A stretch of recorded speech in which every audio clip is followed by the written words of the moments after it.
Olá, meu nome é Rodrigo, eu trabalho na OLX e eu quero mostrar hoje para vocês como que eu consegui implementar Go lá na empresa. Não é muito, não é uma cultura muito de open source, mas sim, agora a gente já mudou esse conceito, conseguiu mudar, então estamos conseguindo já implementar códigos open source. E eu quero mostrar aqui como que foi os passos até lá. E aposto que todo mundo já passou por isso. Mas antes, quero saber uma coisa. Alguém aqui já programa Go? Já programou Go? Ok. É, a maioria é desenvolvedor, é o product manager, é o quê? Quem é desenvolvedor? Ok.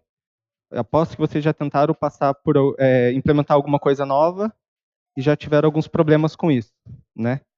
O primeiro problema que a gente tem, é, aqui era para saber quem é que está na plateia, não tem problema, mas o maior problema que a gente tem quando quer implementar qualquer coisa nova, independente se é uma linguagem, uma metodologia ou alguma coisa que você quer implementar novo, vocês vão se deparar com isso. Isso é comum. As pessoas têm sérios problemas com coisas novas. Elas não querem. O problema disso, você pode ver com a parte do... As pessoas não têm tendência a mudar. Quer dizer o quê? Se aquilo tá bom, funciona, então por que a gente vai mexer? Então não vou mexer, vou continuar como tá, funciona, é aquilo, tá bom. Depois disso, o que a gente faz? É esse problema, essa é uma barreira que toda empresa tem, porque você, querendo ou não, você tem sérios problemas como alguns, para a empresa isso é investimento, querendo ou não, a empresa tem que investir para você ter uma nova, alguma coisa nova, por exemplo, uma linguagem ou uma metodologia, porque a empresa não está acostumada com isso. Então, querendo ou não, é uma aprendizagem para todo mundo. As pessoas não gostam de aprender, então, não é que não gostam de aprender, desculpa, usei o termo errado. Elas têm uma certa bloqueio em conseguir adaptar coisas novas, né? Qual é o problema disso? Há dois pontos de vista. Há um ponto de vista que você pode olhar como investimento ou como um desperdício de tempo, tá? Isso depende da autoestima da pessoa ou como ela vê as coisas. Então imagine, para eu aprender ou conseguir colocar Go numa empresa, é difícil. Eu vou ter que primeiro aprender um paradigma novo, porque Go é multiparadigma. Então imagine, você está focado em Object Oriented, de repente você tem que passar por uma linguagem funcional. Querendo ou não, é diferente. Go não é totalmente funcional, mas é possível você trabalhar com funcional nele. Então, tem isso, você vai perder tempo. Pô, eu tenho que aprender uma linguagem nova, vou ter que aprender uma sintaxe nova. Para o desenvolvedor que está acostumado, por exemplo, já trabalho há 15 anos com Java, não quero mudar. Tá bom, funciona tudo, não tem por que mudar. Então, por que eu vou aprender uma coisa nova? Java faz tudo para mim, já tenho tudo. Mas, como eu digo, nem sempre a linguagem vai resolver todos os problemas, tá? Por exemplo, nem sempre Java vai resolver todos os problemas, nem sempre Go vai resolver todos os problemas. Então, você tem essa parte que do Go é simples. São só 25 keywords, comparado às outras linguagens, é bem pouca, tá? Então, você não tem muito o que aprender sobre a linguagem, sobre a sintaxe. É bem tranquilo. Increase lead time. Isso é normal, você vai ter, porque você está trabalhando com uma linguagem que você não conhece, você não sabe, você está aprendendo. Então, normalmente, o seu tempo de desenvolvimento ou para entrega daquilo que você quer fazer vai demorar um pouco mais. Isso é em qualquer lugar. Por isso eu digo KISS, para manter isso simples. Todo mundo conhece o que é o significado do KISS? Ok. Alguém não conhece? É mais fácil? Não, todo mundo conhece. Então tá. Agora eu vou explicar qual foi minha abordagem e como que eu consegui introduzir Go com os projetos que eu consegui implementar. Hoje,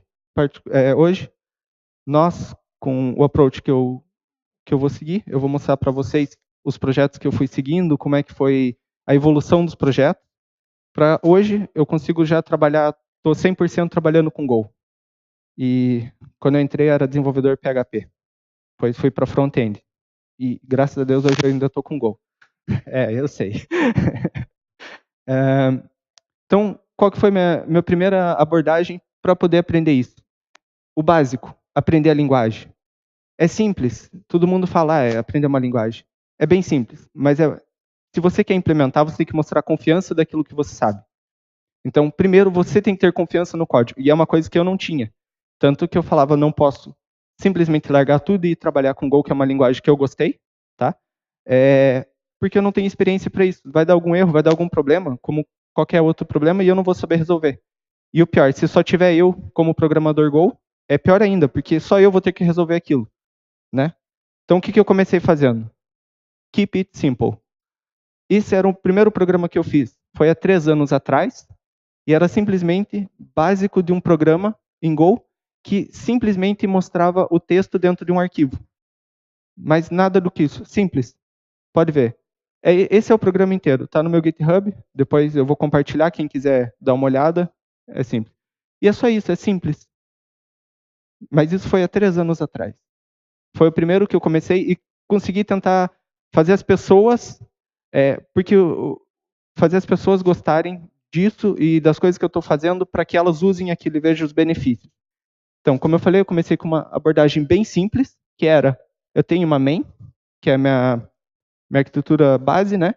Que é o meu main do meu projeto, que vai executar uma Go routine. Alguém não sabe o que é Go routine? Comparado a outras linguagens, é como se fosse uma thread, tá? Bem simples. E gospel stdout. O que isso aqui faz? Só vai percorrer todos os arquivos, procurar o texto que eu queria e vai cuspir para stdout. Mais nada. Simples. Depois de um ano já estudando, já começando a conhecer melhor a linguagem, aprofundando o meu conhecimento, eu montei essa estrutura. Que daí eu já uso mais recursos do Go, como as Go routines, os channels. E channel é como se fosse uma pipe no baixo ou um túnel de stream, onde você vai mandando informação. Simples assim. Não vou entrar muito em detalhes como isso. Mas essa era a arquitetura final. Então eu fiz os Go routines, ficou muito mais rápido, mas muito mais complexo. Como vocês podem ver também, tem muito mais arquivos. Isso já faz 1 ano depois. Então aqui já está mais arquivos, está bem mais complexa, mas por isso eu comecei do básico e fui aumentando, né? O que acontece? O produto final era isso aqui, ó. Simples assim. Simplifying the Finder made in Go to simplify my life. Por quê? É muito comum você quer procurar um texto dentro de um arquivo, que nem podemos ver o exemplo aqui, pode usar um grep. Tranquilo. A questão é que eu nunca lembrava os parâmetros para ver, né? Eu tinha preguiça de decorar isso. E eu fiz um programa que só coloca o "-t", que é o que eu quero procurar, text, e o texto. E ele vai me dizer qual é o nome do arquivo, a linha, quantas linhas achou e qual é a linha. E eu vou direto nesse arquivo. E é simples assim. Mas isso facilitou a vida de quem não é acostumado a usar terminal, mas procurava arquivos no terminal. Então toda hora eu tinha que abrir num lugar para poder procurar ou procurar onde que seja. E com isso eu consegui que as pessoas conseguissem usar mais isso. Então eu falei, se eu desenvolver uma tool ou alguma ferramenta que vai ajudar as pessoas, é muito mais fácil para que elas usem aquilo. Então eu comecei a criar tools para isso. E o que acontece? Nessa época, foi quando eu passei para front-end, e me chamaram para fazer as entrevistas de front-end na OLX. Não, antes disso, eu estava trabalhando num projeto que eu olhei a necessidade do projeto. O que acontecia? Eu, como front-end, eu sou aquele cara lá. Tá? Então, a gente ia para uma sala, todo mundo conversava e falava assim, beleza, esse é o formato da nossa resposta, API. Tranquilo, tá? Então, o Product Manager fala, tá bom. O programador back-end, tá bom. O front-end, tá bom. Tem a legenda aqui no cantinho, não dá para ver. Fala, tá bom. E vamos começar a desenvolver. Então, até aí tudo bem. Começamos a desenvolver. Chega o Product Manager e pergunta, então, terminou? E o programador fala, o back-end, estou esperando os requirements, o que o front-end precisa. E o front-end está esperando que o back-end devolva o endpoint. E isso fica num ciclo. O que acontece? Ninguém faz nada, porque um espera o outro. Então acaba de ninguém fazendo quase nada, por causa desse ciclo. Então, beleza. Quando os dois terminam, legal, terminamos, então vamos fazer o seguinte. Vamos colocar e integrar as duas partes. Bom, eu fiz aqui, mas eu não respeitei. Esqueci e não respeitei o nosso acordo, nosso interface de acordo entre as respostas. De repente, o back-end entrega de outro jeito. E na hora que você vai ver que está dando, não está. Isso é comum, acontece. E qual é o problema? Os dois lados não têm um acordo para poder entregar uma coisa só. Então, o que eu pensei nisso? É simples resolver isso com uma camada no meio que saiba o que entra e saiba o que sai. Então, o que eu fiz? Fiz a Fake API. Já se você procurar no Google vai achar um monte. Mas eu precisava implementar Go. E precisava fazer isso rápido, que funcionasse e que fosse útil para a empresa. Assim, eles conseguem ver quais são os benefícios da linguagem, não só pela linguagem em si, mas como você consegue desenvolver. Go é muito fácil e muito rápido, desde que você faça isso simples. E foi o que eu fiz aqui. O que é? Simplesmente um JSON que vai te cuspir essas informações. Quando você faz um request, você bota um parâmetro para fazer o request. Quando o front-end vai se conectar nessa API e vai testar o request. Se tiver errado, ela já vai te dar um warning de erro ou não, né? Se tiver certo, vai passar. E o back-end tem que respeitar essa documentação. Ele vai gerar tanto uma API quanto uma documentação visual, né? Que é para as pessoas seguirem. Então, está aqui um exemplo. Isso foi bem simples no começo. Se vocês verem, essa é a arquitetura que eu usei. Simplesmente, eu tenho aqui um monolítico, que é esse serviço, né? Uma API, que simplesmente sabe gerir os JSON. E ela é conectada com o GitHub, que é por quê? Os JSONs ficam num GitHub onde as pessoas vão fazendo push para lá e ela vai se auto-atualizando. Depois, o desenvolvedor vai testar sobre essa API, que é o contrato que ele tem, e o front-end vai consumir dessa API. Então, o que eu tenho aqui? Eu tenho o input, quer dizer, isso aqui é um requirement para o front-end, então é uma validação que o front-end envia as informações corretas. Isso aqui é uma condição, que eu posso ter uma condição do post 200 com essa mensagem. Mas só vou ter essa mensagem se a pessoa me enviar um usuário com aquele e-mail. Então, eu consigo, no front-end, ter mais liberdade para estar desenvolvendo códigos de erros de validação, sem precisar que o back-end me entregue uma API funcional. Isso é tudo hardcode, é um JSON, mas está ali. Então, o front-end fica totalmente liberado. Qual é a vantagem disso? Imagine que você tem um front-end trabalhando, você senta numa sala e tem um padrão de respostas. Organiza tudo e monta a fake API. Pronto, cada um está desenvolvendo isolado. Chegar no final, cada um fez a sua task, na hora de ligar vai ter problemas, sim, normal, mas muito menos do que só contrato de boca ou de alguma coisa que você está conversando. Então assim você tem, o máximo que vai pegar é muito erro, de esse tal parâmetro não vi, era tal parâmetro, isso é comum, mas a arquitetura é simples, é só isso. Então, com isso, eu já consegui implementar duas tools, uma simples e uma um pouquinho mais complexa, mas que ajudou o desenvolvimento. Isso era no meu caso, tanto que depois que eu passei isso, fiz uma talk na empresa sobre isso, e o que aconteceu foi, as pessoas vieram me pedir para que eu arrumasse aquilo para funcionar para mobile. Eu falei, isso é uma API, não interessa o cliente. Tanto que o cliente aqui é um computador, pode ser um front-end React ou qualquer outra coisa, Angular. Aqui pode ser um mobile ou um server, não interessa. Então, eu consegui começar a ampliar isso para outras equipes. Então, consegui passar isso e eu vi que as pessoas estavam usando, né? Mas, tranquilo, até aí tudo bem. O problema nisso é, e se isso aqui dá um problema? Quem que sabe mexer? Eu. Porque eu tenho que passar conhecimento. Eu tenho que ensinar as outras pessoas também a programar Go. Só que é complicado. Como que você faz isso? Você tem que promover, por exemplo, um workshop. É muito mais fácil, porque você consegue ensinar. E não é difícil. Depois que você aprende, você consegue passar mais conhecimento, ensinar as pessoas como funciona a linguagem, como é que usa, tá? Puxar as pessoas para aprender com você, tá? E para você fazer isso é muito simples. Você não precisa de muita coisa para resolver isso. Basicamente, o que você precisa é uma pessoa que sabe, um lugar e pessoas que querem aprender. Normalmente, nas empresas, quando as pessoas falam que não querem implementar ou não querem, você sempre tem um amigo que é o que mais conversa. E você vai começar a mostrar os benefícios para esse amigo ou para outro amigo. E essas pessoas vão se envolvendo. Depois você vai aumentando para as equipes, eles vão vendo, isso é legal, dá para fazer. E assim você vai conseguindo espalhar um pouco mais a palavra do Go, né? Eu sou evangelista do Go, então eu espalho a palavra em tudo que eu faço, né? E foi isso. É basicamente isso que você precisa. Que foi o que a gente fez com a GDG, uma meetup. fazendo um básico de Go. Foi ano passado, foi lá na GDG, no escritório da OLX, e foi fixe, porque a gente conseguiu passar um básico para as pessoas, conseguimos colher feedback do que elas querem depois. Porque, como eu falei, é baby steps, então a gente começou pelo um básico para depois começar a fazer mais informações, né? Mas há outros modos. Imagine que você ainda não sabe muito bem e não tem conhecimento para passar isso. Você não tem muito. É muito avançado, é muita coisa. Gente, basicamente começar pelo básico. Há outros modos, por exemplo, Dojo. Alguém sabe o que é Dojo? Alguém não sabe o que é Dojo? Todo mundo sabe o que é? Sabe? Não? Ok.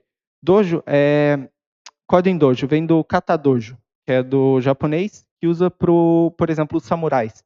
Eles têm o dojo deles é um treino. É um treino repetido para que ele sempre evolua. E na programação é igual. A única coisa que muda aqui é o coding. De kata para coding. É uma coisa que você vai trabalhar não todo dia, né? Há vários modelos de kata, tá? Vou te dar um exemplo. Aqui, esse é um modelo de kata, que é o quê? Eu vou estar... como é que eu vou explicar isso? Você tem o seu conhecimento e você quer aprimorar ele. Então, é como se fosse um exercício. Você tem a sua lógica, mas você sempre pode fazer melhor. É a mesma coisa você pegar um código de hoje e fazer um código daqui 2 semanas. Você vai olhar, pô, por que eu fiz isso? Eu posso fazer melhor. Então, você sempre vai evoluindo. E o Dojo é essa a ideia.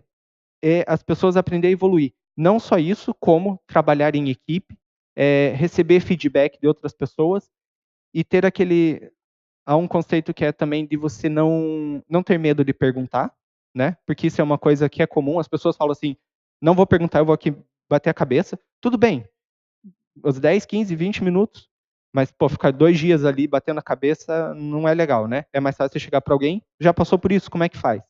Então, nesse Katadojo, o nosso propósito era também esse. Era fazer as pessoas, independente da equipe, independente se conhece a linguagem ou não, conseguir trabalhar junto.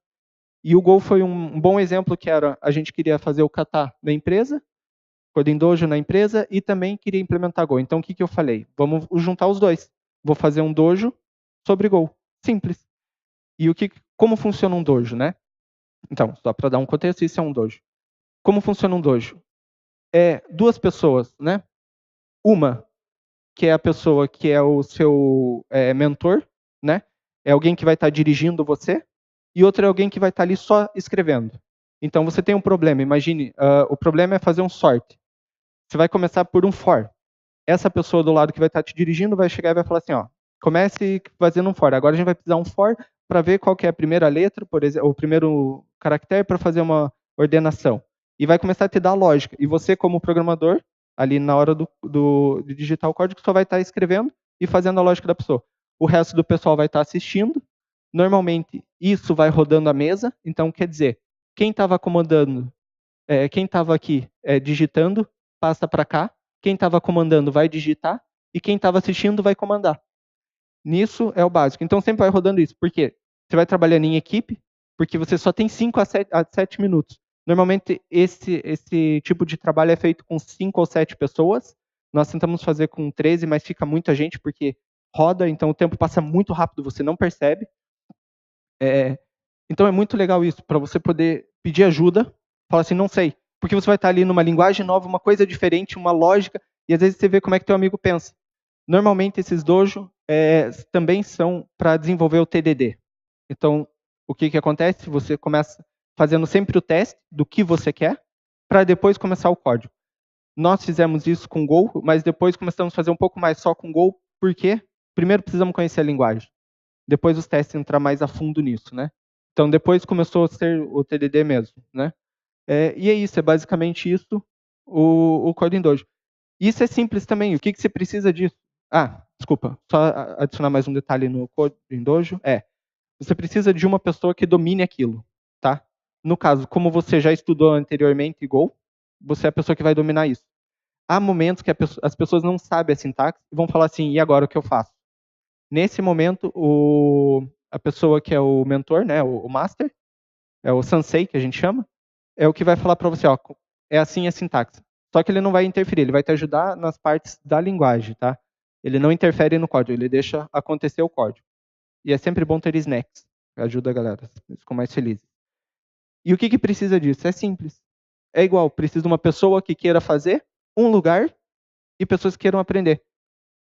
Isso pode ser para qualquer linguagem, para qualquer tipo de informação. Isso é para trazer um ambiente em equipe. Aqui tem umas imagens de quando a gente estava fazendo. Ó. Pode ver, tem bastante pessoas. Mesmo assim, ainda consegue rodar rápido as coisas. Não é tanto assim. Se eu não me engano, tem 3, 6, 9. Uma coisa assim. E é isso que você precisa para fazer. A partir disso, você já consegue mostrar a linguagem para mais de uma pessoa, mesmo que não esteja interessada, mas ela conhece, ela começa a ver. Você já vai ter os workshops, as pessoas vão saber.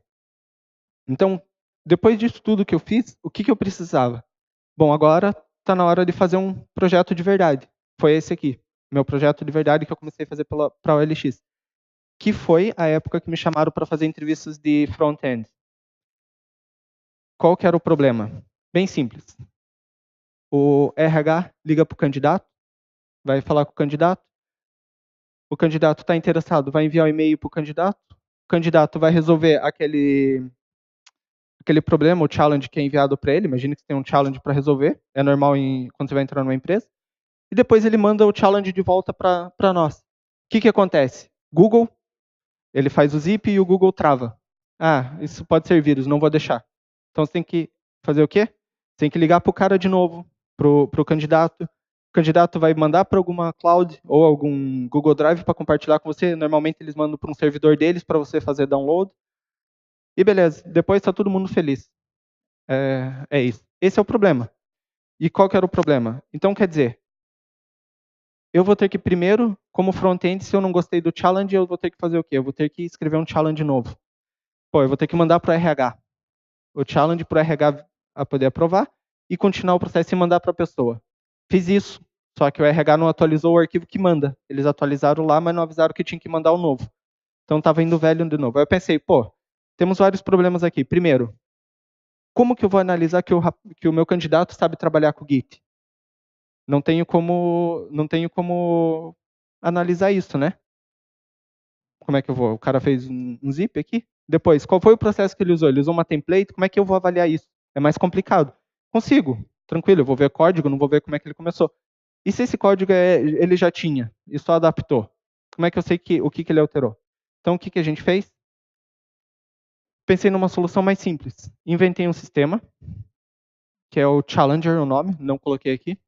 Mas, basicamente, o RH liga para o candidato, oferece, ele aceita, ok? Então, o RH entra no sistema do Challenger e fala assim, faz o convite para essa pessoa e manda o e-mail dele.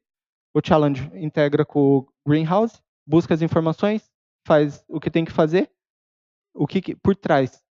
Ele vai criar uma conta num Git, que é um Git feito em Go, que é o Gogs, para quem não conhece, é um Git feito em Go. Também é modificado porque a gente precisa. Manda para o Gogs, feliz. Depois vai mandar um e-mail para ele com as credenciais de como ele acessa o Git e qual é o challenge dele, qual é o token que ele tem, o tempo que ele tem, as informações que ele precisa. Tudo isso é gerido pelo sistema, tá? Gera pelo sistema. Então, depois que o sistema vai enviar a informação, ele vai enviar a informação de log para o RH, que é por os e-mails, porque o RH sabe que tem, mas às vezes não tem e-mail, tem que procurar. Imagine que a pessoa A mandou, mas você trabalha com A, B e C, e o C não sabe se mandou e-mail ou se foi e-mail. Daí a pessoa fala, não recebi. E aqui você consegue ter uma cópia, tanto para o desenvolvedor que vai analisar o challenge, o RH e para a pessoa. A pessoa recebe esse e-mail, né, e vai dizer que foi convidado para participar do challenge. O candidato vai sempre interagir com o GitHub. Então, aqui, e o GitHub notifica. Quando ele termina, faz uma release e é notificado o programador para o programador ir lá no Git analisar. Então, aqui eu integro 3 sistemas feitos em Go. Então, foi um dos sistemas que eu consegui implementar Go, na verdade, na empresa, com uso, tipo, para as pessoas do RH, que são mais focadas nisso. E aqui eu tenho como analisar o que a pessoa trabalha no Git, porque ele vai ter um Git inicial e eu vou lá conseguir conversar, ver os históricos dele, o que ele fez, abrir issues, por exemplo, normal. Quando eu termino a análise, é enviado um e-mail para o candidato falando que está sendo analisado o challenge dele, e o RH é notificado com o que eu analisei. Se o candidato deve continuar ou não com a entrevista, se vale a pena continuar com ele ou se não vale a pena. Então, aqui é um exemplo de como que ficou o Git no final. Eu tenho aqui as issues, eu vou falando para ele os problemas e ele vai arrumando.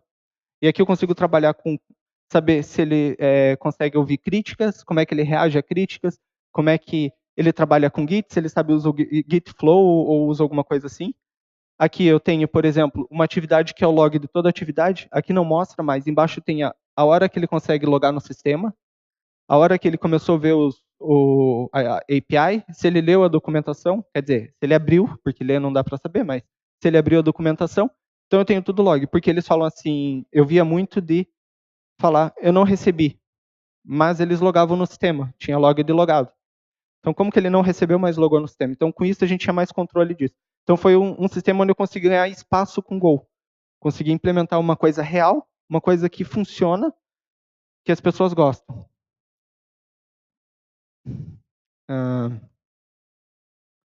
Eu abreviei um pouco, porque tem mais, mas eu vou abreviar um pouco, senão a gente vai ficar um bom tempo aqui. Conclusão disso, tá? É bem simples. Você quer implementar Go, isso vai depender de começar. Você tem que começar por algum lugar. Ninguém vai pegar na sua mão e falar, vamos fazer Go, ou senta aqui, hoje você vai programar Go. Quer programar? Beleza, vai programar Go. A não ser que a empresa seja sua, ou só tenha você de desenvolvedor, né? Mas normalmente numa empresa grande você não vai conseguir. Então, para isso, vai depender de você querer fazer isso. Depois, você tem que aprender, você tem que saber, porque vai ter problemas. Por exemplo, imagine que você vai implementar uma aplicação em Go e o DevOps não sabe como é que funciona. Você não está usando Docker, por exemplo, e você não sabe como é que vai implementar isso. Então, você tem que ter a solução. Vai ter problemas onde depois, se a empresa adotou Go, que vai ter problemas que as pessoas vão chegar, então, como é que resolve? E você vai ter que resolver, você que quis aquilo, entendeu? Querendo ou não, para mim é um challenge legal, porque é coisas que eu gosto de fazer. Eu gosto de desafios e ter essa parte de, olha, esse é o problema, e agora? Sabe? Isso é entusiasmante. Então, para isso, você tem que saber o que você está falando e saber. Depois fazer pequenos POCs, que é o Proof of Concept. Você tem que fazer isso para mostrar que aquilo funciona e não é uma coisa de outro mundo. Não é nada absurdo. Então, você tem que ir atrás disso. Depois é compartilhar informações. Isso é simples, né? Tem que compartilhar.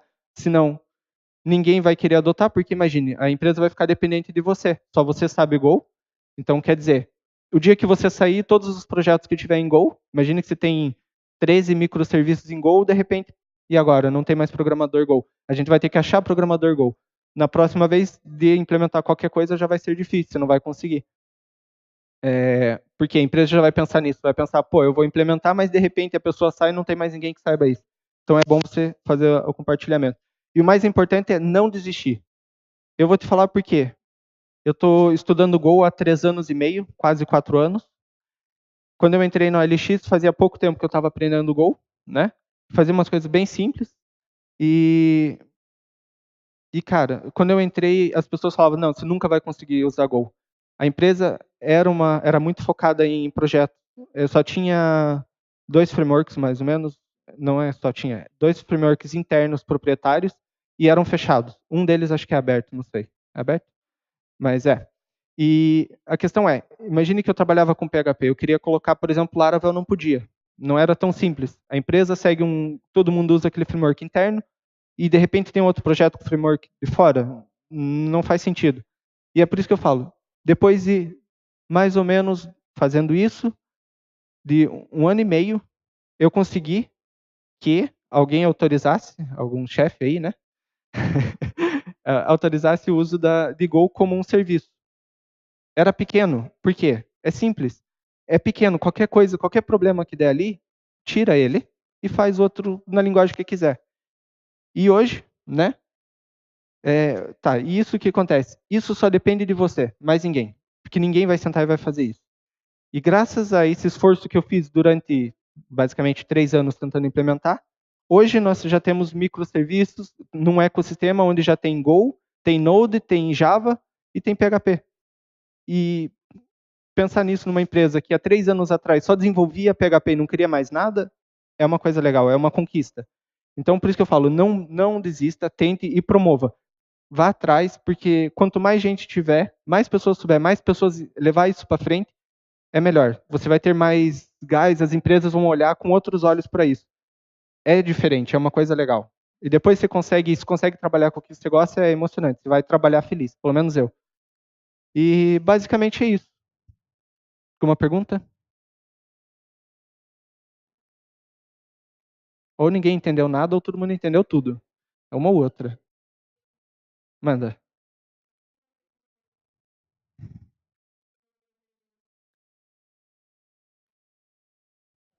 Tá ligado hoje, não?